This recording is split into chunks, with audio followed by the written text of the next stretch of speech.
السلام علیکم ورحمۃ اللہ وبرکاتہ۔ محترم ناظرین، آپ سب جانتے ہیں کہ امت کا ایک عظیم سرمایہ خادم القرآن حضرت مولانا محمد غلام مستانوی صاحب نور اللہ منقدہ دار فانی سے دار بقا کی طرف کوچ کر چکے ہیں، اپنے مالک حقیقی سے جا ملے ہیں۔ اللہ رب العزت حضرت کی بال مغفرت فرمائے، جنت کے بالا خانوں میں جگہ عطا فرمائے، ان کے درجات کو بلند فرمائے۔ دوستو، اس ویڈیو کے اندر حضرت رحمۃ اللہ علیہ کے قابل فخر فرزند ارجمند حضرت مولانا محمد حذیفہ مستانوی دامت برکاتہم العالیہ کی زبانی سنیے کہ حضرت کے آخری لمحات کیسے گزرے، حضرت کا انتقال سے پہلے کیا حال تھا اور کس انداز میں دنیا سے گئے۔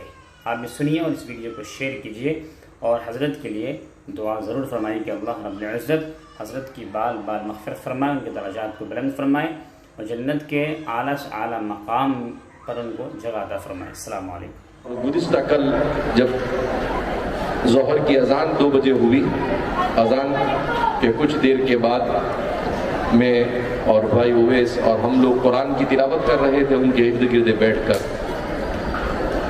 اور تھوڑی دیر کے بعد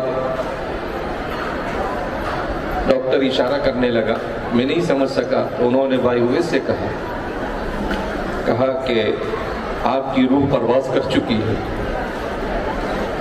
خدا پاک کی قسم، ان کی روح ایسے پرواز کر گئی کہ ان کی آنکھوں کی پلک بھی ہلی نہیں اور ان کے بدن پر کسی قسم کے کوئی آثار موت نظر نہیں آئے۔ ذرہ برابر میں والد صاحب کے سر پر ہاتھ رکھ کر ان فی خلق السماوات والارض والا رکوع پڑھ رہا تھا، مجھے بھی محسوس نہیں ہوا کہ آپ کی جان کب نکل گئی۔